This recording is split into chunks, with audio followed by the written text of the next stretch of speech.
Millionaire looked at the cleaning lady and everyone thought, she's screwed. Before even signing the contract, she almost cried with fear. But what he did in front of everyone stopped the entire room. She wasn't fired, she was proposed. With a gold ring.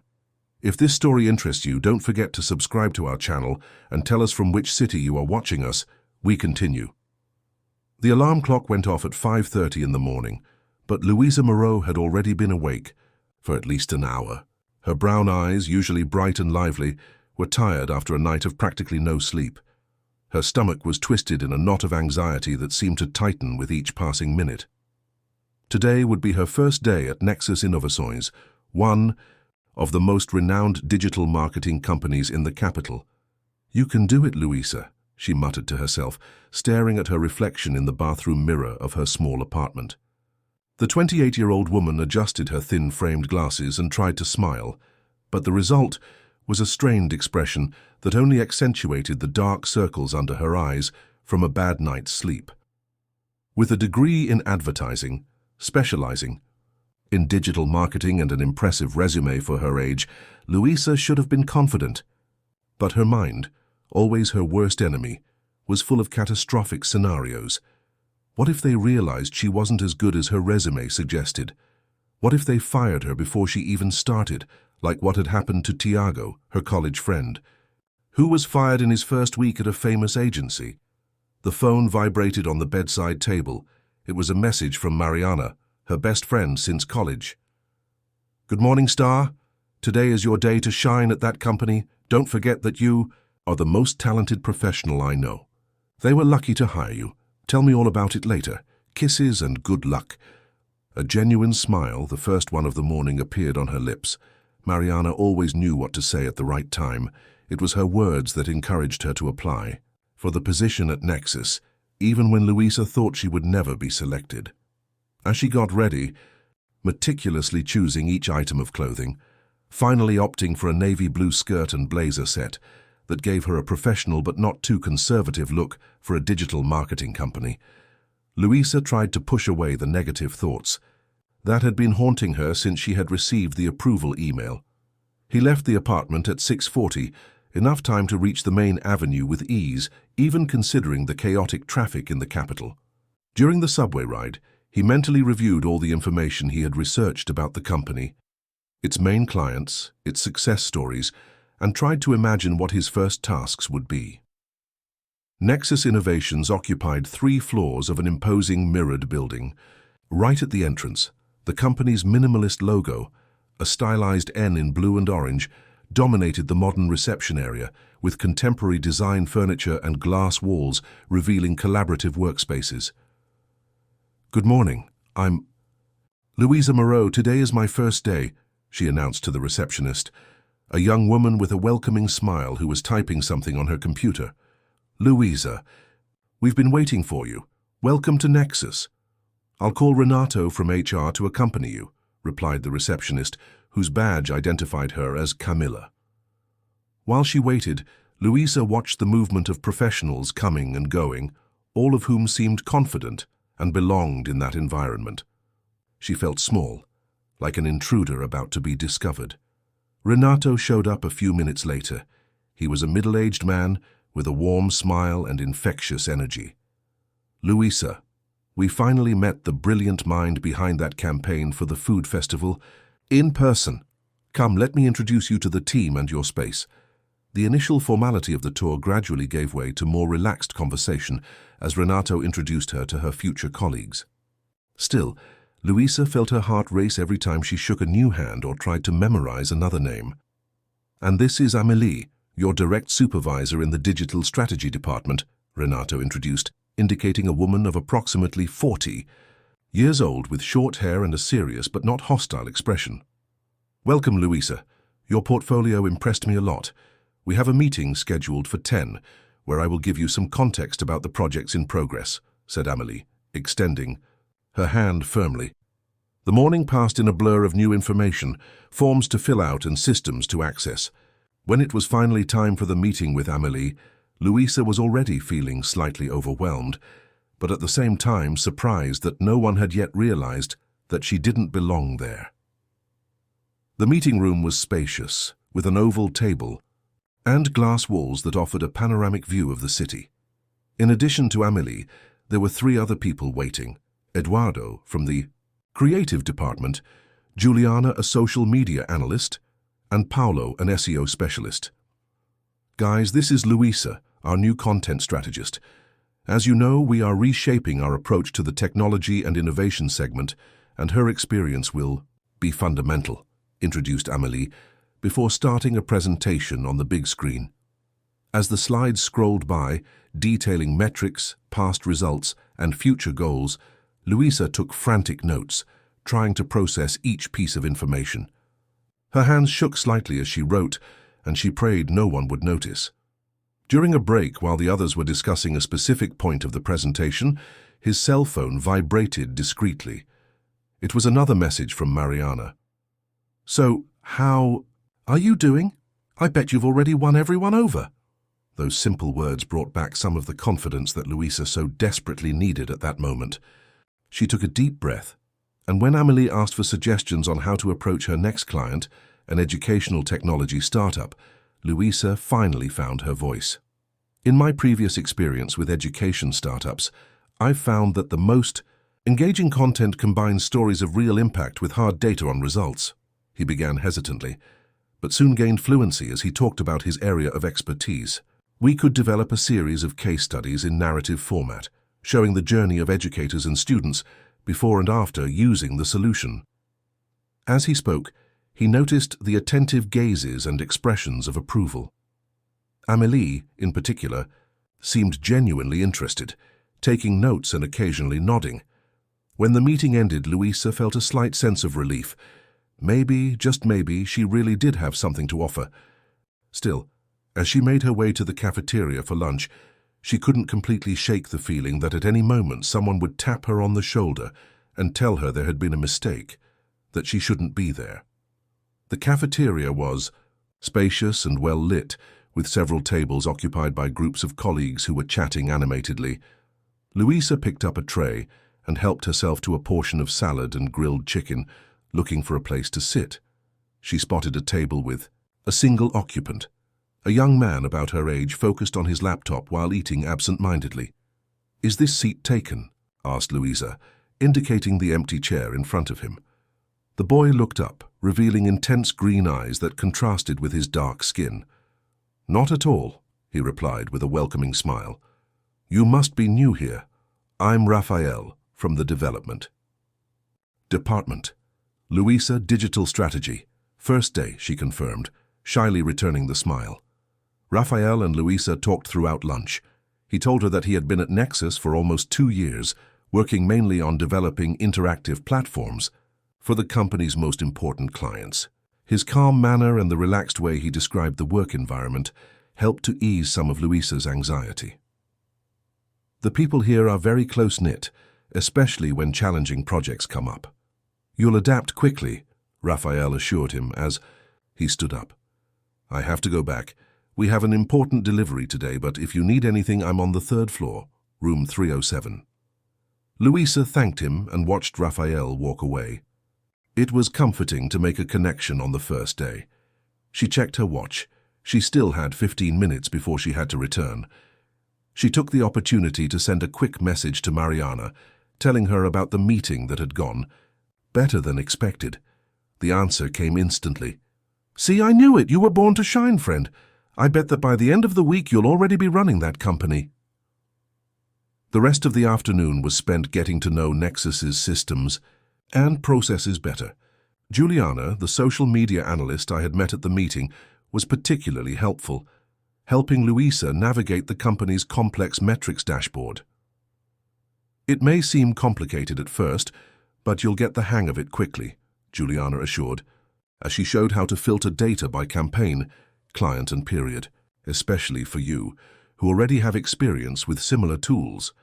Around 5 in the afternoon, when Luisa was already packing her things to leave, her phone rang. It was Amélie, her supervisor, requesting her presence in the main meeting. Room in 10 minutes. The knot in her stomach, which had loosened throughout the day, tightened again. Why did Amélie want to see her at this hour? Had she noticed some flaw, some incompetence that Louisa had tried to hide. The feeling that she would be fired before she had even completed a full day's work came back with full force. Louisa took a deep breath, adjusted her blazer, and headed to the indicated room. To her surprise, in addition to Amélie, there were also Renato from HR, Paolo from SEO, and a man she didn't recognize, tall, athletic, apparently in his early 30s, wearing a light blue dress shirt without a tie and dark jeans. There was something familiar about him, but Louisa couldn't quite put her finger on it. "Louisa, I'm so glad you could come," Amélie began, indicating a chair. "This is Victor Tissot, our Director of Innovation. He's just returned from a stint in Portugal, where he coordinated the opening of our European subsidiary." The man smiled warmly and extended his hand. "It's a pleasure to finally meet you, Louisa. I've been following your selection process from a distance. Your work with transmedia content strategies is exactly what we were looking for." Louisa shook Victor's hand, feeling a confusing mix of relief and new anxiety. This wasn't a meeting to fire her, but what did a company director want with her on her first day? "I'll get straight to the point," Victor continued, taking a seat at the head of the table. "We're about to embark on what I consider to be the most ambitious and strategic project Nexus has undertaken in recent years. It's a partnership with Grupo Vitoria to develop an integrated marketing and sales platform for the education technology sector."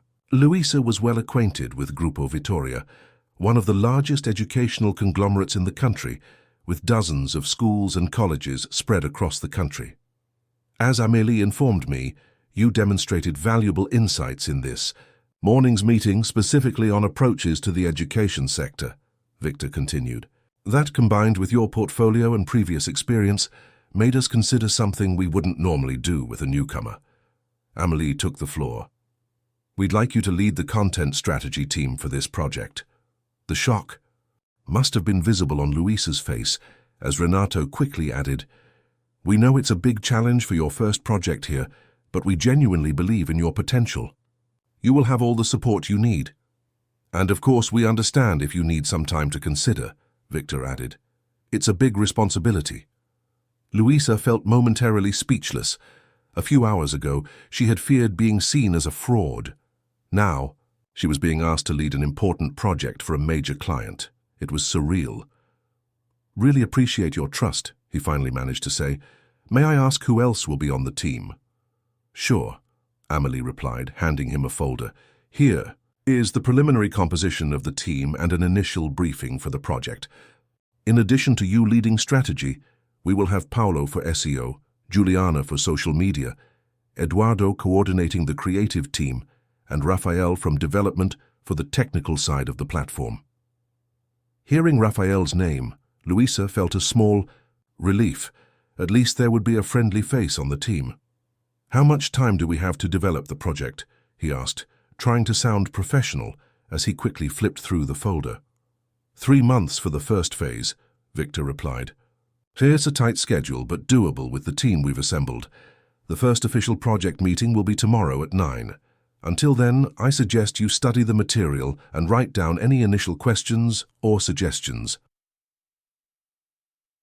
At the end of the meeting, Louisa left the room with her head spinning. She walked to her desk as if on autopilot, put her folder in her bag, and gathered her belongings. The office was practically empty at that time. In the elevator, he checked his cell phone and saw a new message from Mariana. "So, did you survive the first day? Let's go to dinner to celebrate?" Louisa smiled into the phone. "You won't believe what just happened. I really need that dinner. Meet you in the Secret Garden at 8. The Secret Garden was a cozy restaurant near Louisa's apartment where she and Mariana often met for long conversations. It was the perfect place to process the unexpected events of that day. While waiting for the subway, Louisa opened the folder to take a closer look at the project. The dimensions were truly impressive. A platform that would integrate educational content, direct marketing, analytics, and a system for interacting with students and parents. It would be the biggest professional challenge of her career so far. Strange feeling came over her, a mixture of fear and excitement she hadn't felt since her first college projects. For a brief moment, She allowed herself to dream of success, to imagine the project completed and her name attached to it. Mariana was already waiting for her when Luisa arrived at the restaurant. They hugged for a long time, as they always did, no matter how much time had passed since their last meeting. "I'm dying of curiosity. How was it? Judging by your face, I'm sure you rocked it," Mariana exclaimed as soon as they sat down. Her curly hair fell over her shoulders, and her eyes shone with anticipation. "Mari, I'm still trying to process everything," Luisa began, as they poured themselves water. "I spent the whole morning afraid that I would be fired at any moment, thinking that everyone would realize that I didn't belong. As always, right? When are you going to stop with this imposter syndrome?" Mariana interrupted, rolling her eyes dramatically. "Well, this time it was even more intense because," Luisa paused for dramatic effect, "they called me to lead a gigantic project for Grupo Vittoria." Mariana almost choked on her water. "What? On your first day? I knew you were good, friend, but this is another level." Luisa couldn't help but smile broadly. Said out loud, the situation seemed even more extraordinary. "Yes, apparently the Director of Innovation followed my selection process, even though he was in Portugal, was impressed by my portfolio and, after I contributed in a meeting this morning, decided that I was the right person for the project. I always said that your final project on transmedia strategies for education would be a turning point in your career." Mariana celebrated, raising her glass in an improvised toast. "And what's this director like? Handsome? Single?" she added with a mischievous smile. Luisa laughed, feeling her cheeks flush slightly. "Mari, he's my boss, for God's sake, plus I just met him. But yeah, he seems interesting." Victor's image came back to her mind, the confident smile, the direct gaze, the relaxed posture despite his position of authority. Interesting how?" Mariana insisted, as they examined the menu. "I don't know how to explain it," Luisa admitted. "He has a strong presence. He exudes confidence, but without seeming arrogant. And he apparently valued my work without even knowing me personally." "Well, that already puts you ahead of 90% of men in positions of power," Mariana observed. "But let's focus on what matters. You're going to accept the challenge, right?" Luisa hesitated. "I think so. In fact, I don't feel like I have a choice. Refusing could give the impression that I'm not committed or that I don't have confidence in my work. Or you could just admit that you're excited about the opportunity," Mariana suggested, raising an eyebrow. Luisa smiled, recognizing the truth in her friend's words. "Maybe I am. A little bit." Dinner continued with Luisa sharing more details about her first day, the team she met, and the initial scope of the project. Mariana, as always, offered unconditional support, interspersed with good-natured teasing about the interesting director. When they said goodbye, it was already past 11 at night. Luisa hugged her friend tightly. "Thank you for always believing in me, Mari. I don't know what I would do without you." "I'd probably still be brilliant, just more stressed," Mariana replied with a smile. "Now go home and rest. Tomorrow you have an important project to start leading, Ms. Strategist." Back at her apartment, Luisa spent another hour reviewing the project materials before finally going to bed. Contrary to her expectations, she fell asleep almost instantly, exhausted but strangely satisfied with the unexpected turn her life had taken that day. The next 2 weeks were the most intense of Luisa's professional life. The project for Grupo Vittoria turned out to be even more complex than she had initially imagined, requiring long hours of research, strategic meetings, and constant planning adjustments. To her surprise, Luisa found herself flourishing under the pressure, coordinating the team with a naturalness she never thought she would possess. Victor, the Director of Innovation, actively participated in key meetings, always offering valuable insights but without interfering with the autonomy he had granted Luisa. His looks of approval when she presented new ideas were subtle, but enough to fuel her growing confidence. Raphael from the development department had become an important ally. His ability to translate complex technical concepts into marketing language facilitated integration between the different areas of the project. Occasionally they would have lunch together, developing a relaxed friendship that helped ease the tension of the most difficult days.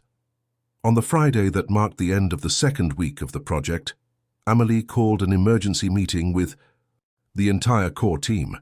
Louisa felt her stomach sink. Had they identified some serious flaw in her leadership? "Guys, I have an important announcement," Amélie began as soon as everyone was settled in the meeting room. "As you know, Nexus will be celebrating its 10th anniversary next Saturday." Louisa relaxed slightly. It wasn't about the project after all. "The board has decided that in addition to the formal party that will take place next month, we will hold a more intimate celebration tomorrow night, just for employees and a few strategic partners. Nadia will be at Fazenda Santa Teresa, an event space about an hour outside the city." A lively buzz ran through the room. Fazenda Santa Teresa was known for hosting sophisticated corporate events in an environment that blended the rustic and the elegant. The presence of everyone is highly recommended, especially the teams involved in priority projects, continued Amélie, looking meaningfully at the Project Victory group. "It will be an excellent opportunity to network and learn more about the company's history and values." They left the meeting. Juliana approached Louisa with a conspiratorial smile. "You're going, right? These Nexus parties are legendary. Last year, the CEO ended up singing karaoke after a few drinks." Louisa laughed, trying to imagine the ever-serious Ricardo Vasco, CEO of Nexus, letting out a loud voice. "Of course I will. Amélie made it very clear that it's not exactly optional." "And what are you going to wear?" asked Juliana excitedly. The question took Louisa by surprise. She hadn't thought about it. I don't know.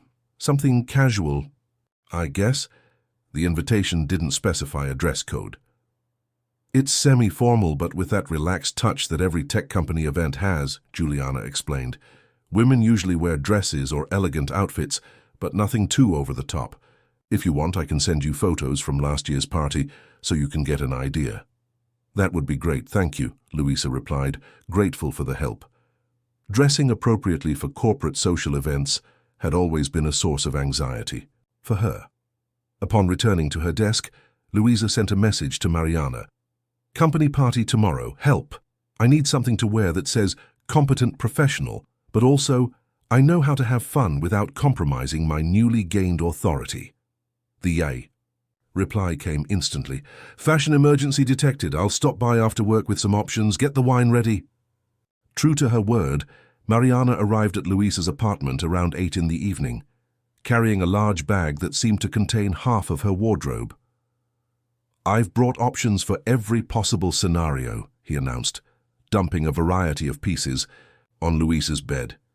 "From sophisticated executive to I'm going to win over the director of innovation today." "Mari," Louisa protested, feeling her face heat up. "I already told you it's nothing like that. Victor is my boss." "So what?" "Bosses are people too," Mariana replied with a mischievous smile. "Besides, I noticed that you never deny it when I suggest that you're interested in him. You just get embarrassed."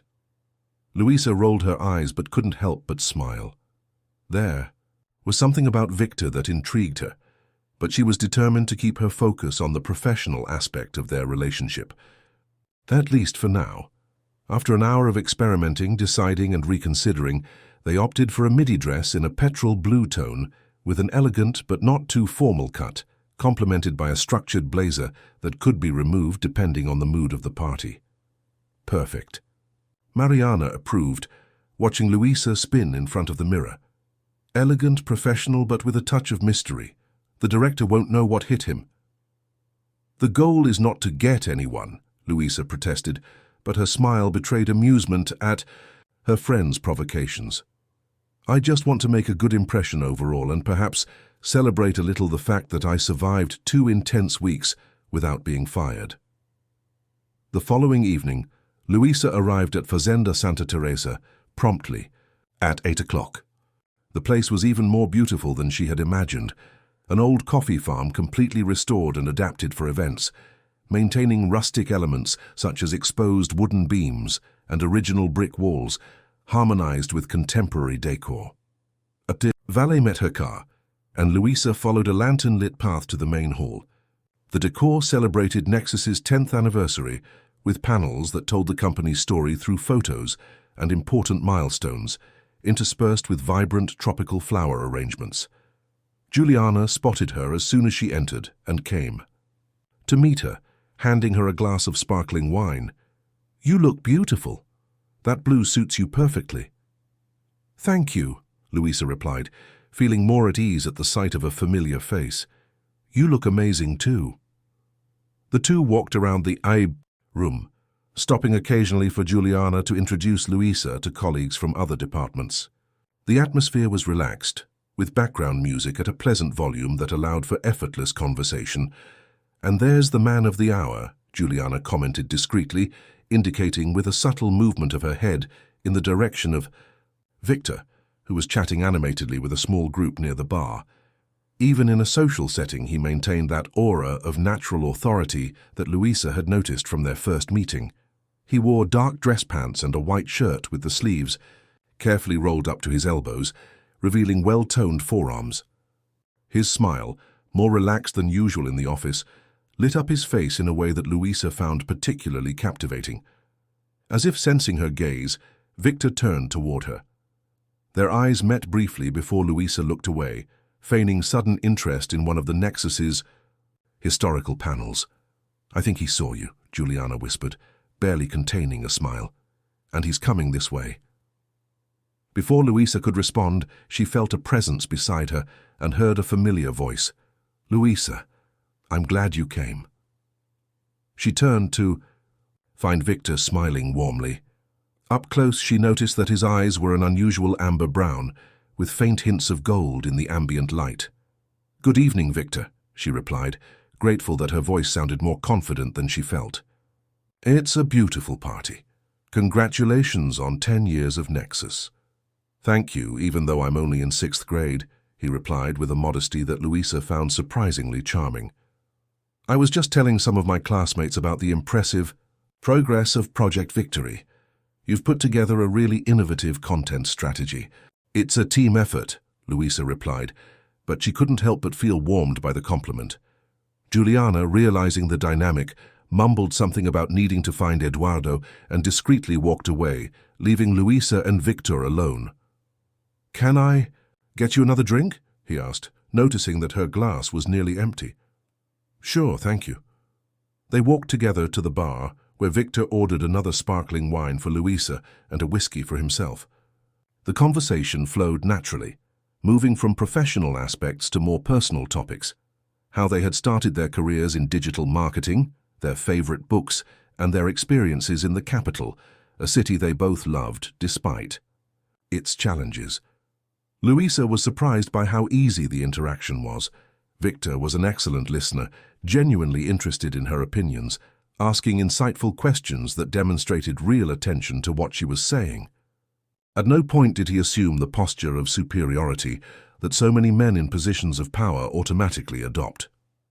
As the live band began to play, creating an even more lively atmosphere, Victor looked out at the small dance floor that was beginning to form. "Dance with me?" he asked with a smile that mixed confidence and surprising vulnerability. Louisa hesitated for just a moment. "Why not?" On the dance floor they discovered another affinity. They both danced well, moving with a harmony that seemed unlikely for people who barely knew each other. When the band moved into a slower song, Victor naturally approached, placing a respectful hand on her waist. Louisa felt a shiver run down her spine as she placed her hand on his shoulder, noticing the heat emanating through the fabric of his shirt. "You know," he began, in a low voice that only she could hear, "when I saw your portfolio during the selection process, I was sure that you would be a valuable addition to the team. But I confess that I am even more impressed after seeing how you took on the project." "Thank you," Louisa replied, feeling her cheeks flush. "It's been an incredible challenge, but I'm loving every minute of it." "I can tell," he said, gently twirling her in time to the music. "You have that rare combination of strategic vision and executional skill. It's exactly what we've been looking for." The song ended, but they remained close for a moment longer than necessary. Their gazes connected in a silent communication that seemed to transcend the professional context. The moment was interrupted by Ricardo Vasco, the CEO, who went up on the small stage to give a short speech celebrating the company's 10th anniversary. Everyone applauded enthusiastically, and then the band started again, this time with more lively rhythms that quickly filled the dance floor. "Do you want to take a break?" Victor asked, leaning in to speak in Louisa's ear as the music grew louder. "There's a really pretty garden in the back. It's quieter for talking." Louisa nodded and they headed outside, where the cool night air was a welcome relief after the heat of the dance floor. The garden was truly enchanting, with winding paths between well-tended flower beds, illuminated by strategically placed lights that created an almost magical atmosphere. They walked side by side, talking about their lives outside of work. Victor spoke about his passion for photography, while Louisa shared her love for Machado de Assis novels and Minas Gerais cuisine, inherited from her grandmother. They reached a small gazebo adorned with flowering vines, where they stopped to admire the view of the farm lit up against the starry sky. A comfortable silence settled between them, fraught with a subtle tension that neither of them seemed willing to break. It was Victor who finally spoke, turning to face her directly. "Louisa, I know this may seem sudden, and that our relationship up until now has been strictly professional, but—" He paused as if carefully choosing his next words. Louisa felt her heart race, uncertain of what would come next, but strangely eager to find out. "I believe in following your instincts, both in business and in your personal life," he continued. "And something tells me that you are special, not just as a professional, but as a person." Louisa held her breath, surprised by his frankness. "What I'm trying to say," Victor continued, taking a step toward her, "is that I'd really like to get to know you better, outside of the context of Nexus." Before Louisa could fully process what was happening, Victor did something completely unexpected. He knelt in front of her, taking a small velvet box out of his pocket. "Louise Moreau," he said, with an intensity that left her paralyzed. "I know we have only known each other for a short time, but I am certain of what I feel. Will you do me the honor of being my wife?" The world seemed to freeze around Louisa. The sound of the party in the distance became a dull hum, and the only thing she could process was the image of Victor kneeling in front of her, holding an open box containing a delicate diamond ring. What?" was all he could manage to stammer, his brain struggling to comprehend the surreal situation. Victor's face, initially tense with anticipation, relaxed into an understanding smile.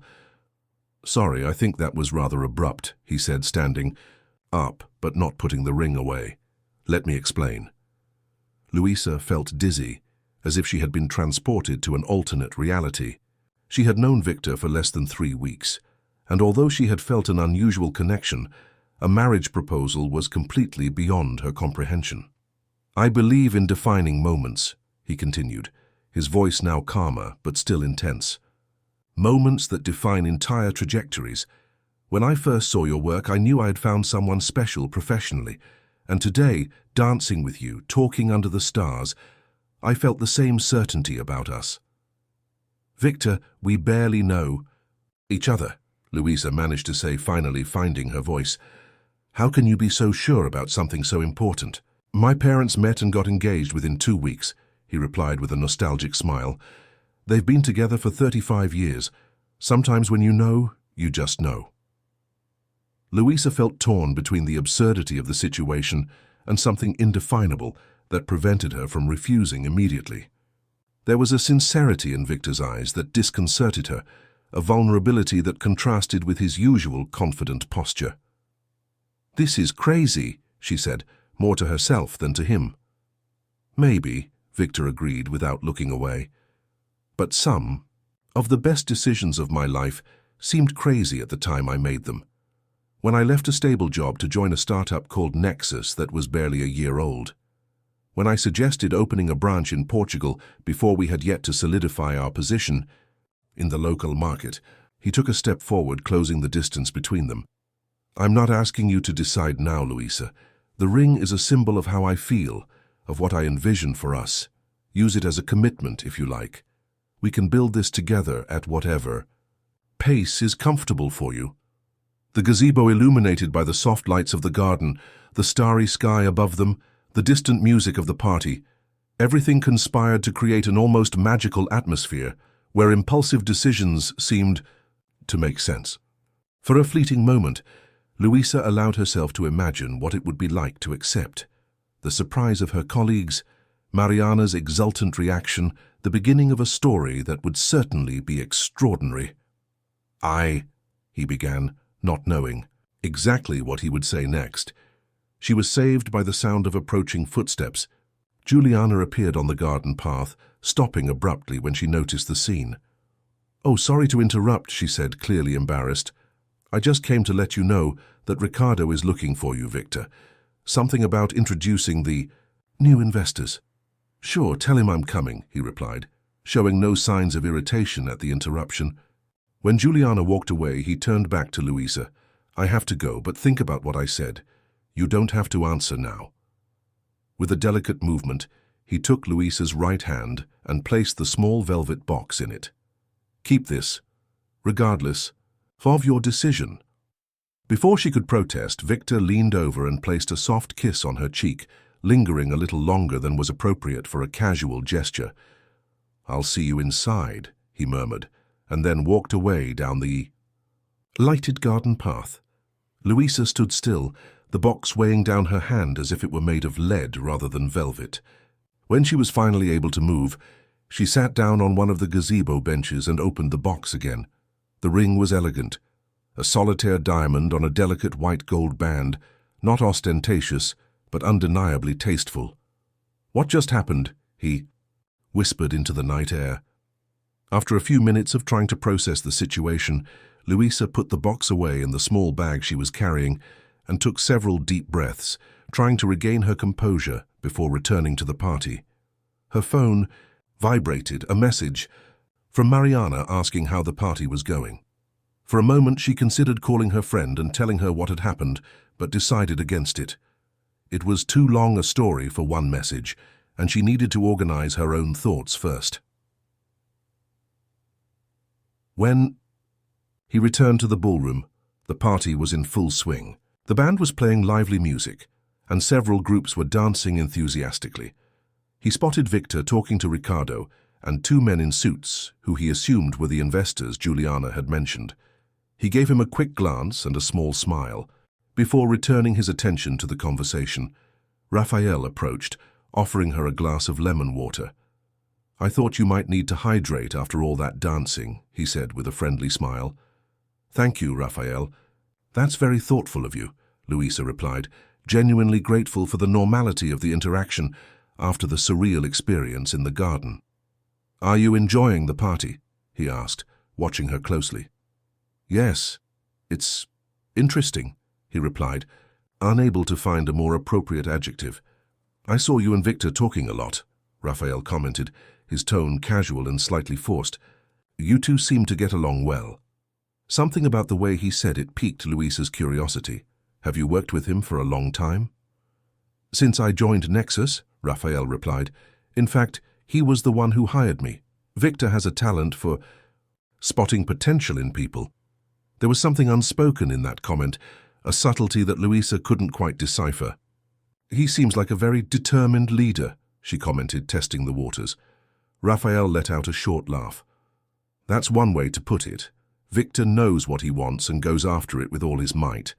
That's why he got to where he is at such a young age." The conversation was interrupted by Eduardo, who came to call Raphael to help with a problem with the projection system they would be using for a surprise presentation later. Louisa took advantage of the moment to walk around the party, exchanging a few words with colleagues from other departments, but her mind kept returning to the gazebo and Victor's unexpected request. Around midnight, as the party began to wind, Louisa decided it was time to leave. She was emotionally exhausted and needed space to process everything that had happened. He was waiting for valet service when he felt a familiar presence beside him. "Are you leaving already?" Victor asked, his voice a mix of disappointment and understanding. "Yes, I'm a little tired," Louisa replied. suddenly feeling nervous again. "I see. It's been an intense day." He paused, as if carefully considering his next words. "About what happened in the garden?" "Victor, I really need time to process all of this," Louisa interrupted, surprising herself with her assertiveness. He nodded, respecting the established boundary. "Of course. I just wanted to say that regardless of your answer, it will not affect your position on the project or in the company. My feelings for you are separate from my professional admiration for your work." "Thank you for clarifying that," Louisa replied, feeling a small sense of relief. That was one of her biggest concerns, that a refusal might jeopardize her newly won position. The valet arrived in his car, interrupting the moment. Victor opened the door for her, a gentlemanly gesture that seemed even more meaningful after. "The events of the evening." "Rest well, see you on Monday," he asked with a normality that seemed almost surreal given the circumstances. "Yes, see you on Monday," Louisa confirmed, grateful for his attempt to keep things professional despite the extraordinary proposal he had made hours earlier. All the way home, Louisa tried to organize her thoughts. Part of her was flattered and even intrigued by Victor's romantic impulsiveness. Another part was frightened by the speed and intensity of everything. And a third part, the most rational, questioned the real motives behind such an extreme gesture. When he arrived at his apartment, the first thing he did was call Mariana, regardless of the time. "You won't believe what happened," she said, as soon as her friend answered, her voice still trembling with emotion. Half an hour later, after narrating the night's events in detail, Louisa anxiously awaited Mariana's reaction, who had remained unusually silent throughout the story. "Mari, are you still there? What do you think of all this?" "I'm processing it," Mariana finally replied. "This is so cinematic, like who proposes to someone they've known for less than a month?" "Exactly," exclaimed Louisa, relieved that she wasn't the only one who found the situation absurd. "On the other hand," Mariana continued, her voice taking on a more contemplative tone, "there's something incredibly romantic about it. He really put his heart on the line, risked everything." "Are you suggesting that I should consider it?" Louisa asked incredulously. "I'm not suggesting anything," Mariana replied. "I'm just saying that in a world where people can barely commit to texting back, a man who knows what he wants and isn't afraid to show it is refreshing." Louisa sighed, opening the ring box again that she had placed on the coffee table. "The problem is that I don't know if I can trust his certainty. How can someone be so convinced about someone they barely know? Maybe it's not about how much he knows you, but how much he trusts his own feelings," Mariana suggested. "Either way, you don't have to decide anything right now. As he said, it could just be a symbol of commitment for now." After hanging up, Louisa got ready for bed, knowing that it would be difficult to sleep with so many thoughts swirling around in her mind. Before going to bed, she checked her work email, a habit she couldn't break, even on the weekends. Among the messages, one caught her attention. It was an email from Amélie sent a few hours ago, with the subject, "Departmental Reorganization Confidential." Curious, Louisa opened the message. "Dear team leaders, I am delighted to announce a strategic reorganization that will take effect on Monday. As part of our expansion plan, we are creating a new market intelligence department that will work closely with all project teams. This new department will be led by Victor Tissot, who will leave his current position as Chief Innovation Officer to take on this new challenge. In his place, we will be delighted to welcome Fernando Matoso, who returns to Nexus after 2 years coordinating international projects. I would like to take this opportunity to inform you that the Vitoria project will now report directly to Victor in his new role, given the strategic importance of this partnership for the future of the company. We count on everyone's collaboration during this transition period. Yours sincerely, Amélie Castro, Director of Operations." Louisa reread the message 3 times, trying to absorb the information. Starting Monday, Victor would officially be her direct boss, not just a director higher up in the hierarchy, but the person to whom she would report on a daily basis. The implications of this, combined with the marriage proposal, were overwhelming. How could he maintain a professional relationship after what had happened? How would his colleagues react if they found out? And most importantly, did Victor know about this change when he proposed? With her mind even more agitated, Louisa finally lay down, staring at the dark ceiling of her room. The small ring in the velvet box, resting on her bedside table, seemed to pulse with unanswered questions and frightening possibilities.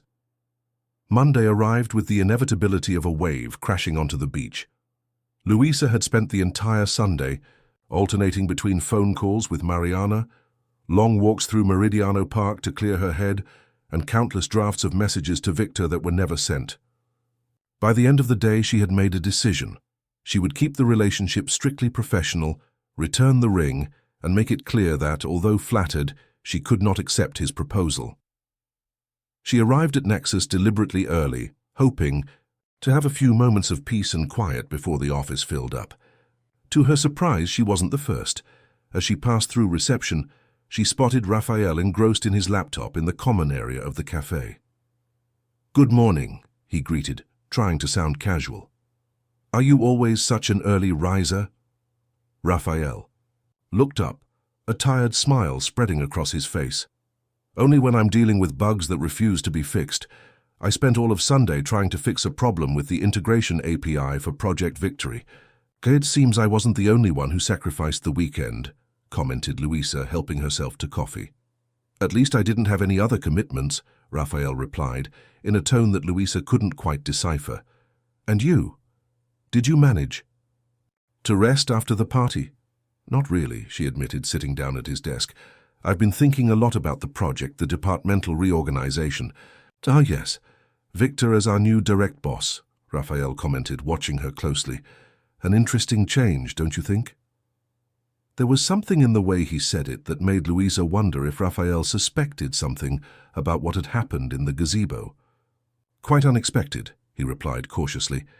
"Did you know about this change before the announcement?" "I had heard rumors," Raphael admitted. "Victor has been planning this transition for some time, from what I understand. The creation of the new department was his idea." Louisa absorbed this information with an uncomfortable feeling. Victor knew then. He knew he would be her direct boss when he proposed. Before he could explore the matter, their phones vibrated simultaneously. A message from Amélie in the project group, requesting an emergency meeting in 15 minutes. "That doesn't sound good," Raphael said, frowning. "Amélie never schedules emergency meetings unless something went very wrong," Louisa added, feeling a knot form in her stomach. The meeting room was almost full when they arrived. The atmosphere was tense, with worried whispers and apprehensive expressions. Amélie entered, followed by Victor, both with serious expressions.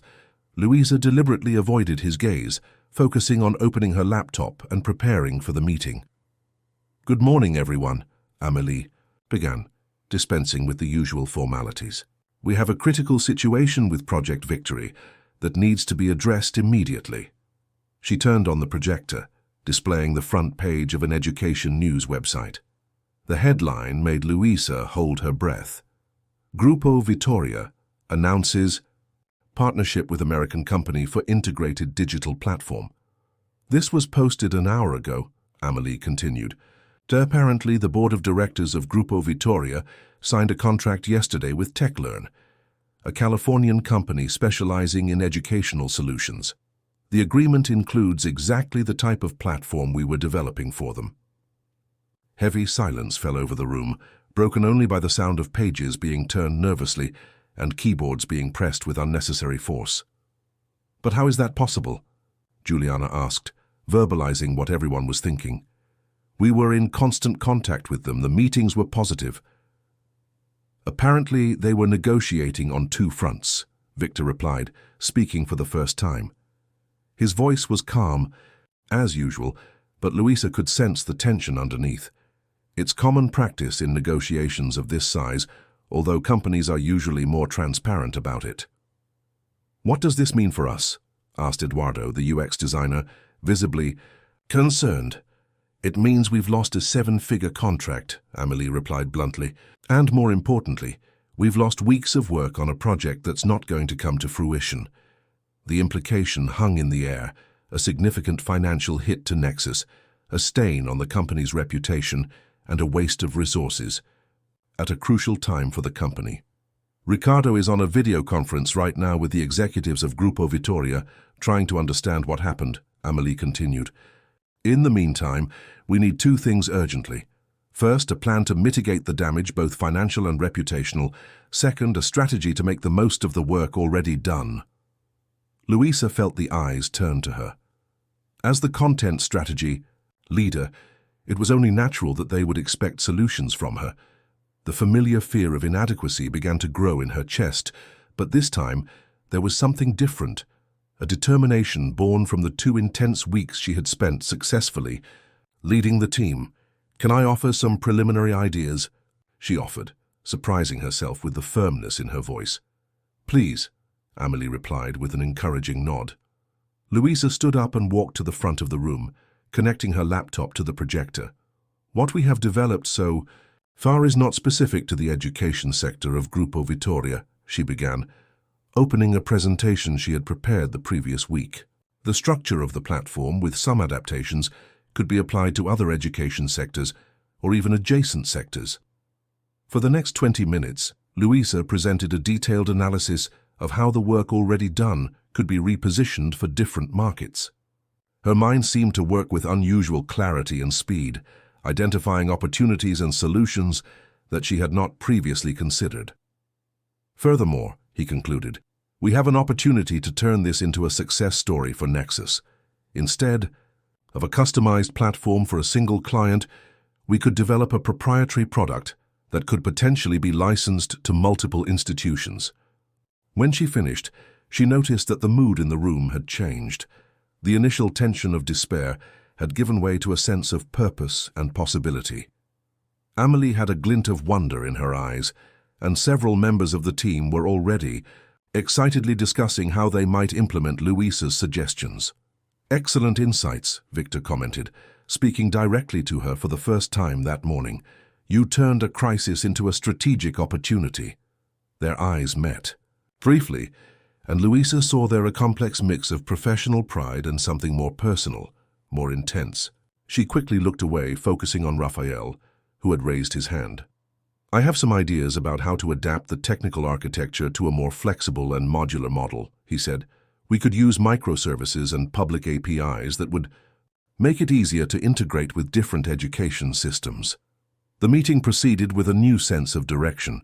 Each team member contributed ideas to turn what initially seemed like a disaster into a new opportunity. By the end of the 2 hours, they had a concrete action plan and a revised timeline.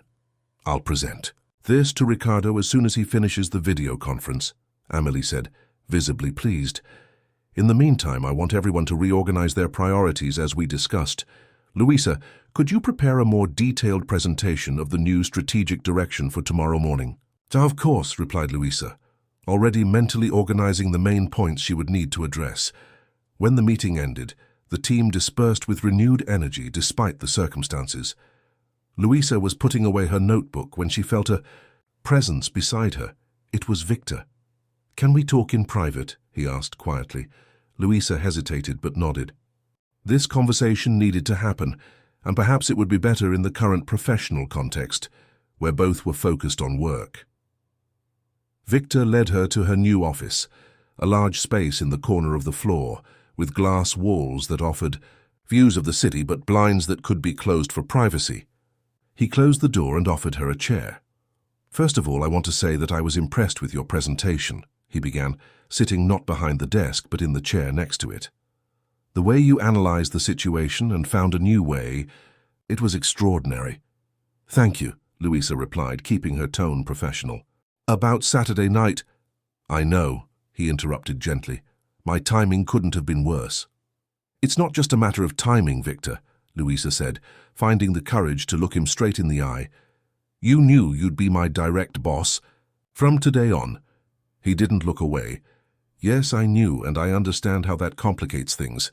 "Complicated is an understatement," Luisa replied. She opened her purse and took out the velvet box. "I can't accept this. Not only because it's too soon, but because there's a power dynamic between us now that would make any personal Relationship problematic. Victor stared at the box for a long moment before picking it up. I respect your decision, Louisa, and I want you to know that this will not affect our professional relationship in any way. Your talent and leadership are exactly what Nexus needs, especially now. There was a sincerity in her voice that Louisa couldn't deny. Thank you for understanding. However, he continued, a faint smile playing on his lips, I do not regret the request. Perhaps it was rash, perhaps the timing was the worst possible, but my feelings are genuine. Louisa didn't know how to respond to that.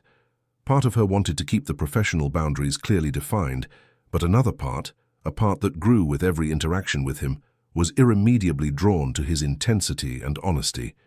We need to focus on the project now, he said finally. The company is at a critical juncture. I completely agree, Victor replied, putting the box in his drawer, and I have complete confidence in your leadership to navigate this crisis. When Louisa left the room, she felt simultaneously relieved and confused. The conversation had gone better than she had expected. Victor had respected her decision and reaffirmed his professional confidence in her. But something about the way he had said, I don't regret it, had stayed with her, echoing in her mind with an unsettling persistence. The rest of the day passed in a blur of frenetic activity. The entire team worked late into the night, refocusing the project and preparing for the next day's presentation. By 8 o'clock, when they finally finished, Louisa felt physically exhausted, but also a sense of satisfaction she hadn't felt in a long time. She had faced a serious crisis, and instead of succumbing to panic, she had found an innovative solution. He was tidying his desk when Raphael approached, looking equally exhausted, but with a glint of admiration in his eyes. You were amazing. Today, he said simply, you turned a disaster into an opportunity. Thank you, Raphael. I couldn't have done it without your technical support, Louisa replied sincerely. Your idea about modular architecture was brilliant. Sometimes we need a crisis to find out what we're really capable of, he said thoughtfully. Want to get dinner? There's a Japanese restaurant nearby that's open late. The offer took Louisa by surprise. There was something about the invitation that suggested more than just a dinner among colleagues. For a moment she considered accepting. Raphael was attractive, intelligent, and unlike Victor, there were no hierarchical complications between them. It would be a welcome distraction from the tumultuous events of the last few days. But then, the image of Victor kneeling in the lit gazebo invaded his mind. It wouldn't be fair to Raphael to start something while his feelings were so confused. I'd love to, he finally replied, but I need to finish the presentation by tomorrow, maybe another night. Raphael smiled, showing no disappointment. Of course, the offer still stands. When Louisa finally got home around 10 o'clock at night, she was too exhausted to do anything other than take a quick shower and fall into bed. Her last thought before falling asleep was that, despite all the emotional turmoil and stress from the crisis at work, she felt more alive and fulfilled than she had in a long time. He didn't realize until he woke up the next morning that he hadn't even texted Mariana about the day's events. It was the first time in years that had happened, a small sign of how quickly his life was changing. The next 3 weeks were transformative for Louisa. Not only was her presentation to Ricardo and the Nexus Board of Directors enthusiastically approved, it also earned her recognition she had never experienced in her career. The CEO, usually reserved in his praise, publicly declared that her ability to turn a crisis into an opportunity represented exactly the spirit that had built Nexus over the past 10 years. The project, now renamed Plataforma Nexus Educação, had become a top priority for the company. The team expanded, and Louisa found herself leading a group of 15 professionals, far more than the 5 she had started with. The responsibilities were enormous, but for the first time, she did not feel paralyzed by the fear of failure. Each challenge seemed like an opportunity to prove herself, not to others but mainly to herself. Her relationship with Victor had settled into a carefully professional territory. He kept his word that refusing her request would not affect the work offering constant support for the project without ever pressuring her for a different response on a personal level. Still, Louisa noticed occasional glances, moments of connection that transcended the corporate context, small kindnesses that went beyond what was expected of a superior. Raphael, in turn, had become a close friend. After a few weeks of intense work, they finally managed to have that dinner at the Japanese restaurant, which turned into an evening of honest conversations about their careers, dreams, and personal challenges. He was a comforting presence, direct, uncomplicated, someone with whom Louisa could relax without feeling the constant tension that accompanied her around Victor.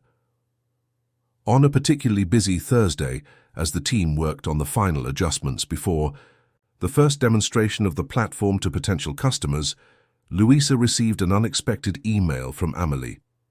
"Dear Louisa, I am pleased to inform you that you have been nominated for this year's Nexus Innovation Award in the Leadership in Crisis category.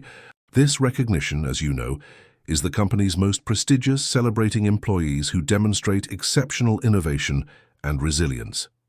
The award ceremony will take place next Saturday during the company's annual dinner. Your presence is essential because regardless of the final result, your nomination is already a source of great pride for the entire team. Congratulations on this well-deserved nomination." Amelie Castro, Director of Operations. Louisa reread the email 3 times, trying to process the information. The Innovation Award was legendary at Nexus, an honor rarely given to employees with less than a year of service, and never before to someone who had just completed their first month. Instinctively, she looked through the glass of the conference room where she was working, straight into Victor's office. He was on the phone, gesturing excitedly as he spoke. As if sensing her gaze, he turned and their eyes met. A slow, satisfied smile appeared on his face, and he nodded discreetly. At that moment, Louisa was certain Victor had been responsible for her recommendation. A professional gesture, certainly, but one that also carried a personal meaning that was impossible to ignore. At the end of the day, as the team dispersed after another productive session, Louisa remained in the meeting room, organizing her notes and planning the next day's activities. The door opened silently and Victor entered. "Did you hear about the nomination?" he asked, sitting down in the chair next to her. "Yes," Louisa replied, closing her notebook. "It was you, wasn't it?" Victor smiled. "I merely submitted your name. The committee's unanimous approval was entirely your merit." "Still, thank you," she said, genuinely grateful. "It means a lot to me." "You deserve it, Louisa, what you did for this project, for the company. I have no words to express my admiration." There was a sincerity in his voice that touched Louisa deeply.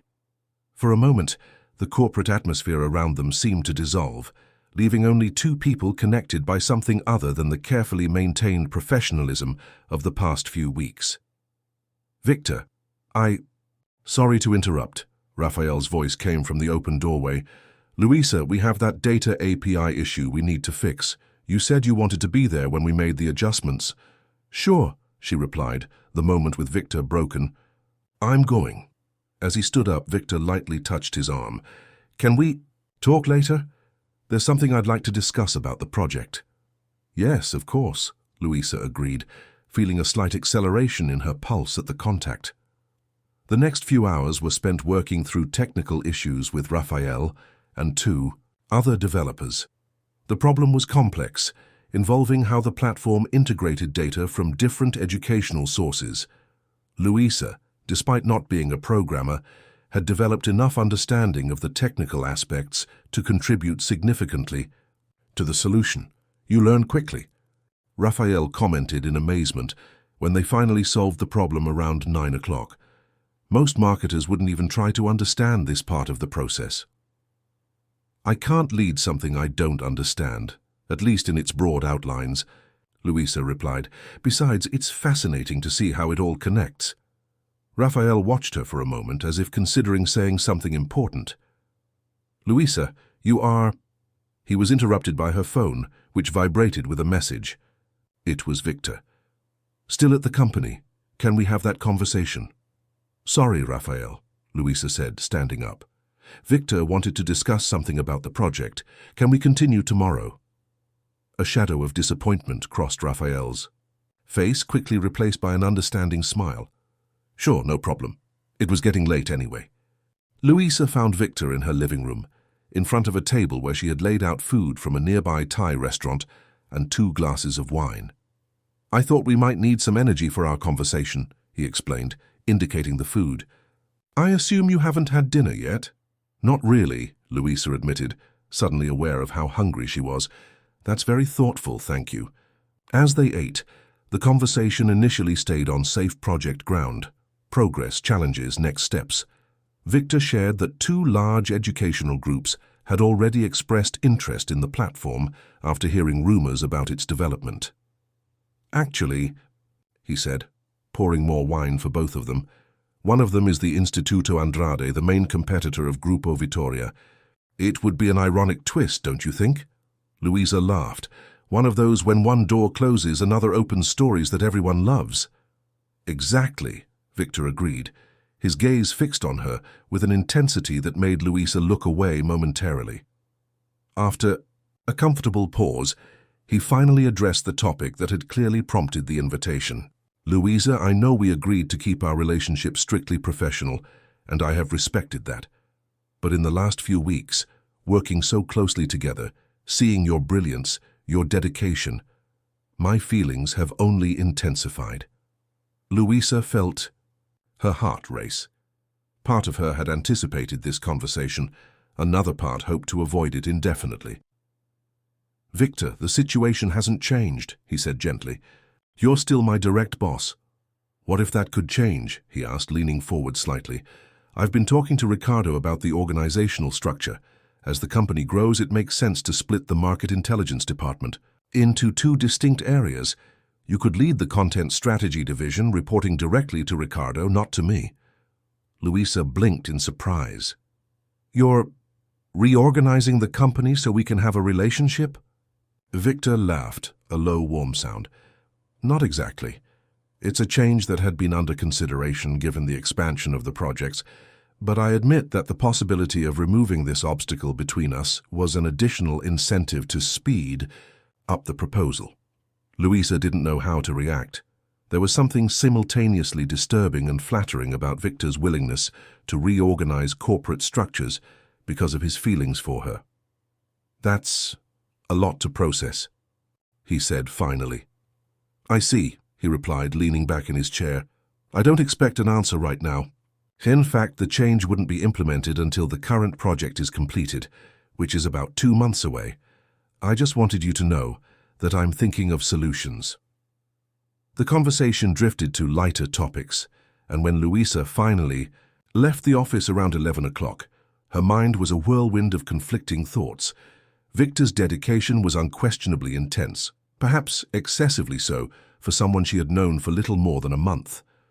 Still, she couldn't deny the connection she felt with him, both intellectually and emotionally.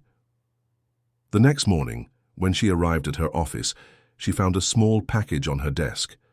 There was no card or identification, just an elegantly wrapped box. When she opened it, she discovered a delicate lapel pin in the shape of the Nexus logo, studded with tiny blue stones, the exact color of the dress she had worn the night of the party. An early good luck gift for the Innovation Award, said a voice behind her. It was Raphael holding 2 cups of coffee. I hope that's not too forward. Raphael, it's beautiful, exclaimed Luisa, genuinely touched by the gesture. But how did you know I was nominated, and how did you get it so quickly? I have my contacts, he replied with an enigmatic smile, handing her one of the cups. As for knowing about the nomination, everyone is talking about it. You're the favorite, you know. Luisa felt her cheeks flush. I doubt it. There are people who have been in the company for years with much more established projects. No one has turned a disaster into an opportunity like you have, Raphael insisted, sitting on the edge of her desk. Besides, you've brought a new energy to the team. People notice that. There was something in Raphael's gaze that made Luisa wonder if he had developed feelings for her too. The contrast between him and Victor could not have been more striking. Raphael was subtle, patient, building a connection gradually. Victor was intense, determined, willing to reconfigure entire structures to achieve what he wanted. "Thank you, Raphael." "It meant a lot," she said, pinning the pin to her blazer. The day passed at its usual frenetic pace, with Louisa alternating between strategy meetings, feedback sessions, and content reviews. Around noon, Amélie called her into a private meeting. "I wanted to personally congratulate you on your nomination," the operations director said, as soon as Louisa settled into her office. "But I also have an important announcement." Louisa felt butterflies in her stomach. Could it be about the reorganization mentioned by Victor? Ricardo was so impressed with her work that he decided to include her presentation at next week's annual shareholders meeting, Amélie continued. "It will be an opportunity to showcase how Nexus transforms challenges into innovation." Wow, I'm honored," Louisa replied, genuinely surprised. "I didn't expect such a significant exposure so soon." "You deserve it," Amélie said with a rare smile. "Oh, and just so you know, the nomination for the award was unanimous. In fact, it was Raphael who first suggested your name." "Raphael?" Louisa repeated, astonished. "I thought it was Victor." "Victor was enthusiastically supportive, of course," Amélie explained. "But it was Raphael who prepared a detailed presentation on how his leadership saved the project. Quite impressive, actually." When Louisa left Amélie's office, her mind was even more confused. Raphael, not Victor, had been the one primarily responsible for her nomination. What did that mean? And why had Victor implicitly taken credit? She walked past the development department, looking for Raphael, but was told he was in an off-site meeting with suppliers. When she returned to her desk, she spotted Victor talking animatedly with Ricardo in the hallway. They seemed to be discussing something important, and Victor occasionally pointed to some documents in his hands. The departmental reorganization, Louisa thought. He's really making it happen. That night, after another long day at work, Louisa finally managed to find a moment to call Mariana. The two hadn't spoken properly in days, exchanging only quick messages due to Louisa's busy schedule. "The resurrected one appears," Mariana joked when she answered. "I thought I had been abducted by corporate aliens." "Almost," laughed Louisa, instantly feeling lighter when she heard her friend's voice. "Sorry I've been missing. It's been crazy." "I can imagine," Mariana replied. "So how is life for Nexus's new successful executive? Are the rumors true? Have you been nominated for the company's top award?" "How do you know that?" asked Louisa, surprised. "I have my sources," Mariana replied mysteriously. "Actually, a friend of mine works at the agency that organizes the annual Nexus dinner. He told me that there's a certain Louisa Moreau causing a stir there." Louisa laughed and then shared everything. The award nomination, the revelation that Raphael had been responsible, Victor's proposal to reorganize the departments, and her own confusion about the feelings involved. "Let me get this straight," Mariana said after listening intently. "You have two amazing men competing for your attention. You've been nominated for the company's most prestigious award after only 1 month, and you're about to get a promotion. What exactly is the problem here?" "The problem," Louisa replied, "is that I don't know who to trust. Victor is intense, passionate, willing to move mountains, but he also seems manipulative at times, while Raphael is constant, genuine, but also harder to read." "And your feelings, which one does your heart lean towards?" asked Mariana. Louisa sighed. "That's the problem. I can't say it clearly. Each one awakens something different in me." "Well, you don't need to decide now," Mariana said. "Focus on the prize, on the presentation to the shareholders. The rest will be resolved in time." But as she said goodbye to her friend, Louisa knew that time was running out. Important decisions would need to be made, both professional and personal, and the impact of those choices would define not only her future at Nexus, but the path her life would take from then on. The night of Nexus's annual dinner arrived with a mixture of anticipation and apprehension.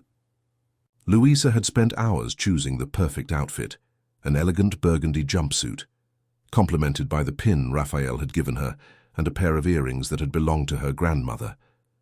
Mariana, true to her role as best friend, showed up at her apartment 2 hours early to help with the preparations, bringing with her a bottle of sparkling wine to calm her nerves.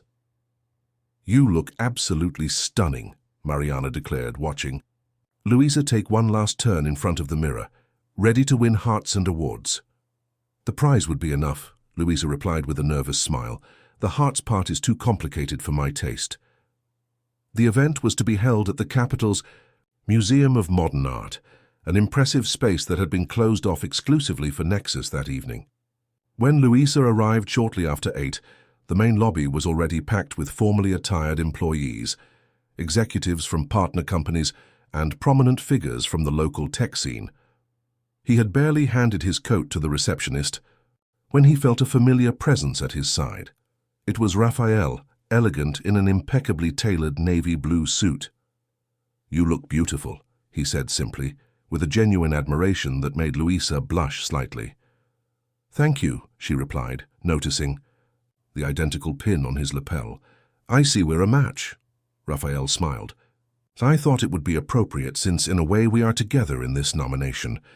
"About that," Louisa began, "Amelie told me that it was you who—" "Louisa! Raphael! I'm glad you arrived early." Victor's voice interrupted the moment. He approached, magnificent in a classic black tuxedo that contrasted perfectly with his dark skin. His eyes fixed first on Louisa, with an intensity that made her hold her breath momentarily, before noticing the identical pins worn by her and Raphael. "I see you've matched your accessories," he commented, with a smile that didn't reach his eyes. "Very appropriate." "It was a gift from Raphael," Louisa explained, suddenly feeling the need to clarify the situation. "A gesture of good luck for today." "Quite thoughtful," Victor replied, before turning to Raphael. "By the way, excellent work on the presentation to the award committee. It was revealing." A quick glance passed between the two men, something silent but loaded with meaning that Louisa could not fully decipher. "I just highlighted facts," Raphael replied calmly. "Louisa deserves recognition." Before the tension could escalate, Amelie approached to inform that the ceremony would begin soon, and that the nominees should head to the reserved tables near the stage. Louisa was led to a table where 4 other finalists from the various award categories were already seated. Dinner was pleasant, with elaborate dishes and carefully selected wines. Louisa noticed that Victor and Raphael had been placed at tables, far apart from each other, but both occasionally glanced in her direction. After dessert, Ricardo Vasco took the stage to kick off the awards ceremony. He began with an eloquent speech about Nexus's extraordinary year, highlighting new clients, international expansion, and challenges overcome. Louisa felt butterflies in her stomach when he specifically mentioned the brilliant strategic redirection that transformed the loss of an important client into an even greater business opportunity. The categories were announced one by one: technological innovation, excellence in service, international contribution, until it was finally time for the Leadership in Crisis category. This category recognizes professionals who have demonstrated exceptional adaptability, innovative thinking, and leadership in crucial moments, Ricardo announced. "This year we have a unique situation in our 10 years of awards. All 5 members of the committee voted unanimously for a single candidate." Louisa felt her heart race, while everyone around the room seemed to already know the result. The Nexus Innovation Award in the Leadership in Crisis category goes to Louisa Moreau. The room erupted in enthusiastic applause. Louisa stood up in a state of semi-shock, aware of the clapping, the smiles, and the flashes of the cameras as she walked to the stage. She saw Raphael applauding with genuine pride, and Victor looking at her with an intensity that seemed to cross the distance between them. As she accepted the trophy, an elegant crystal sculpture from Ricardo, Louisa was asked to say a few words. For a moment of panic, she feared that her voice would fail, that the insecurities that had plagued her throughout her life would resurface at that crucial moment. But when he began to speak, his voice sounded clear and confident. "When I joined Nexus a little over a month ago, I was convinced I would be fired before I even started," she confessed, drawing laughter from the audience. But I found something here that I didn't expect, a culture that values resilience, innovation, and above all the courage to turn challenges into opportunities. As she spoke, her gaze swept the room, stopping briefly on Raphael, who was encouraging her with a warm smile, and on Victor, whose eyes reflected a mixture of pride and something deeper, more personal. "This award is not just for me," he continued. "It belongs to the entire team who worked tirelessly to redirect the project, who believed in the vision when all seemed lost. It is a recognition of the collaborative spirit that makes Nexus such a unique place." She concluded her speech with specific thanks to Amélie for her initial trust, to Raphael for his technical support and constant partnership, and to Victor for his strategic vision and inspiring leadership. As she left the stage, she was greeted by a new wave of applause and by Ricardo, who led her to a reserved area near the stage. "Impressive speech," the CEO praised, especially for someone who thought she would be fired on day one. Louisa smiled, feeling strangely at ease with the man who had once intimidated her so much. "I'm still learning to believe in myself." "Well, you should start practicing harder," Ricardo replied seriously, "because the proposal I have for you will require a lot of self-confidence." Over the next 20 minutes, as the ceremony moved on to other categories, Ricardo explained his vision for the future of Nexus: expansion into new markets, the development of proprietary products, and the need for innovative leadership to lead this new phase. "We are creating a new strategy and innovation directorate," he concluded, "and we want you to lead it." Louisa felt the ground disappear beneath her feet. "Me? But I've only been at the company." "Time at the company is irrelevant," Ricardo interrupted. "What matters is the capacity for vision, leadership, and transformation. You have demonstrated all of these in exceptionally challenging circumstances." "It's a huge honor," Louisa managed to respond, her mind still processing the magnitude of the offer. I need to think about it." "Of course," Ricardo agreed. "We discussed this in detail on Monday. Just one thing. This reorganization means that you would be at the same hierarchical level as Victor, reporting directly to me." The significance of those words was not lost on him. Ricardo was aware of the potential complications of a relationship with hierarchical differences and was offering a solution, the same solution Victor had mentioned, but for seemingly different reasons. When the formal ceremony ended, giving way to the social part of the event with live music and dancing, Louisa found herself in a state of confused euphoria. The award, Ricardo's proposal, the implications for her personal and professional life, everything was swirling in her mind as she accepted congratulations from colleagues and executives who had barely noticed her presence before.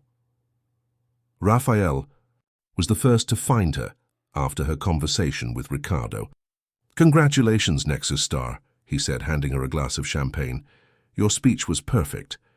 "Thank you, Raphael," Louisa replied, genuinely moved. "And thank you for being my advocate on the committee. Amélie told me everything." He smiled, slightly embarrassed. "I just told the truth. You transformed the project and the team."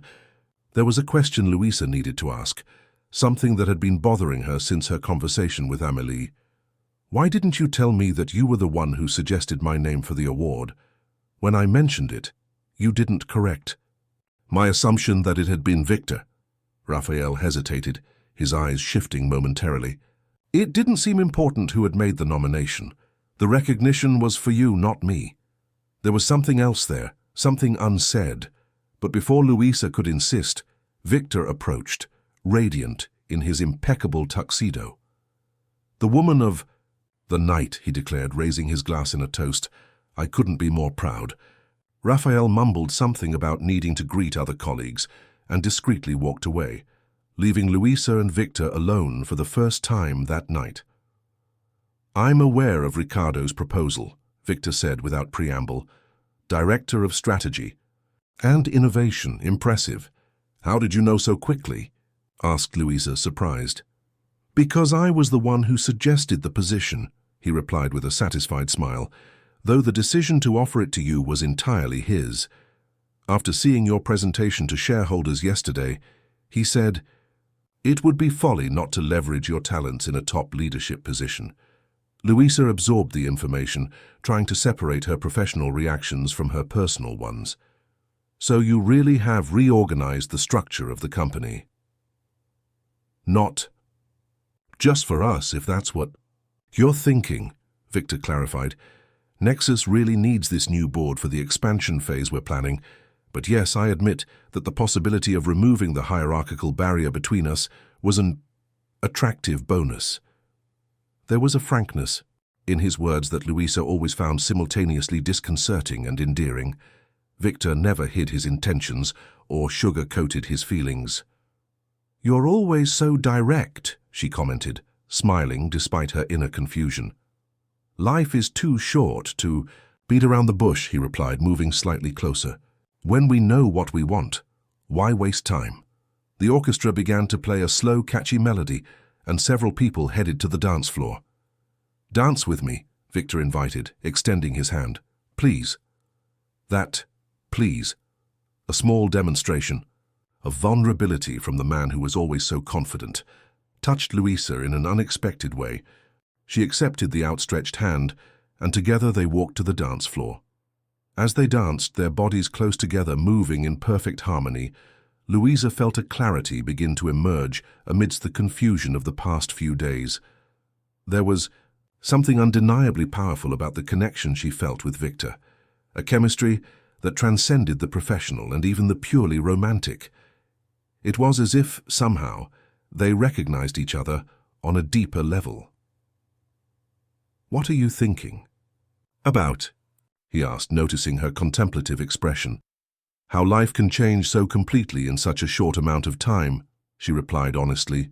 "A little over a month ago, I was terrified of my first day at work, convinced that I would fail.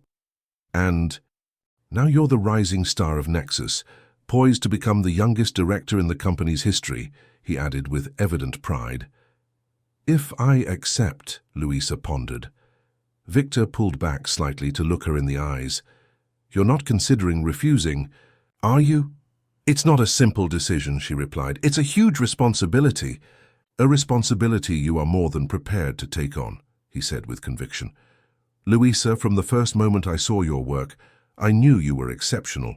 What you have done in the last few weeks has only confirmed that." The song ended, but they remained on the dance floor, still close. Victor took Louisa's hands in his. "I know my proposal that night in the gazebo was rash," he said, his voice low but intense. "But my feelings haven't changed. If anything, they've only grown stronger as I've watched you blossom these past few weeks." Louisa felt her heart race. "Victor, I'm not asking for an answer right now," he interrupted gently. "I just want you to know that when you're ready, if you ever are, the request still stands. Whether as a girlfriend, a fiancée, or simply someone special in my life, I want to be there for you, Louisa, as an equal, as a partner, as your greatest supporter." There was such deep sincerity in his words that Louisa felt tears forming in her eyes.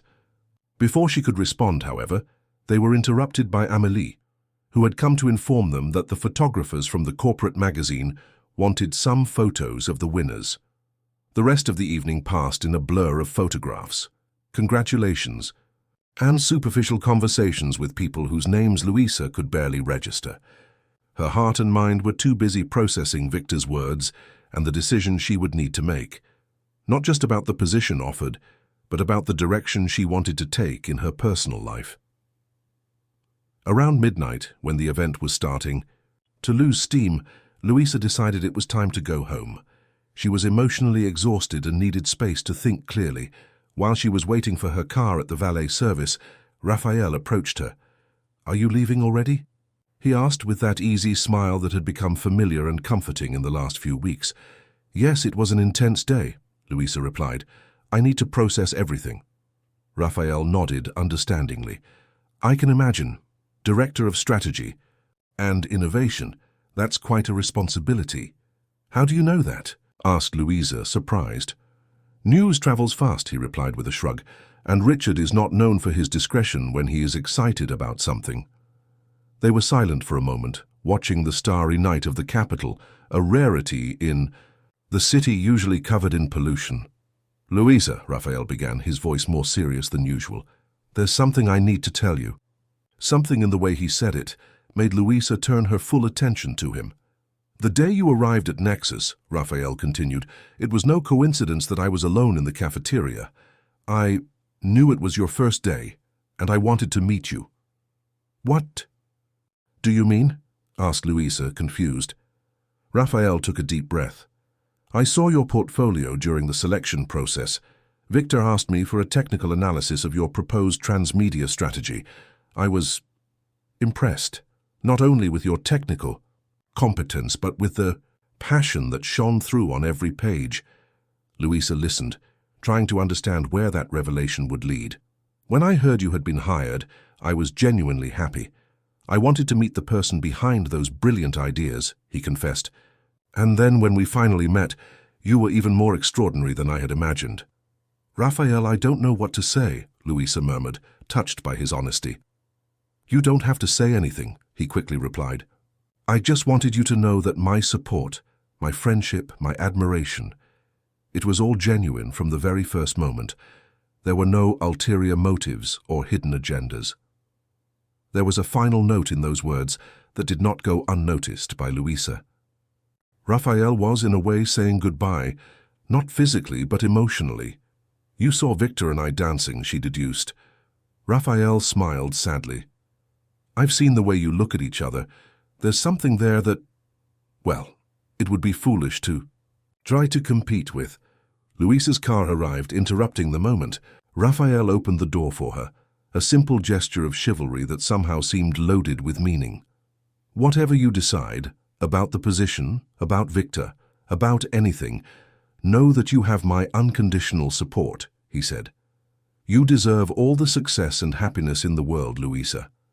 Impulsively, Louisa leaned over and kissed him softly on the cheek. "Thank you, Raphael, for everything." On the way home, Louisa reflected on the extraordinary weeks that had transformed her life. From an insecure young woman who feared she would be fired before she even started, to a confident professional about to take on a directorship. From a woman fearful of intense relationships to a person who was now seriously contemplating a future with someone she had only met so recently. When he arrived at his apartment, he found a message from Mariana. "So, Star, did you win the prize? Did you win hearts? Tell us all about it." Louisa smiled into the phone. There was so much to tell, so many decisions to make, but at that moment, a certainty formed in her heart. The fear that had previously paralyzed her had become a driving force. The insecurities that had haunted her on her first day at Nexus now seemed distant, like memories of someone else. As she took off her shoes and gazed at the crystal trophy she had placed on the coffee table, Louisa felt a sense of peace she hadn't experienced in a long time. Whatever the future held, whether it was a boardroom position, a relationship with Victor, or paths she hadn't yet envisioned, she was finally ready to embrace the possibilities with courage and confidence. The impulsive marriage proposal that had so startled her weeks ago now seemed less like an act of madness and more like a symbol of how surprising life could be when we allowed ourselves to be open to the unexpected. Maybe Victor was right after all. When we know what we want, why waste time? With that thought, Louisa picked up her phone and typed a message. "Can we talk tomorrow? I have an answer for you." Victor's reply came almost instantly. "I'll be waiting."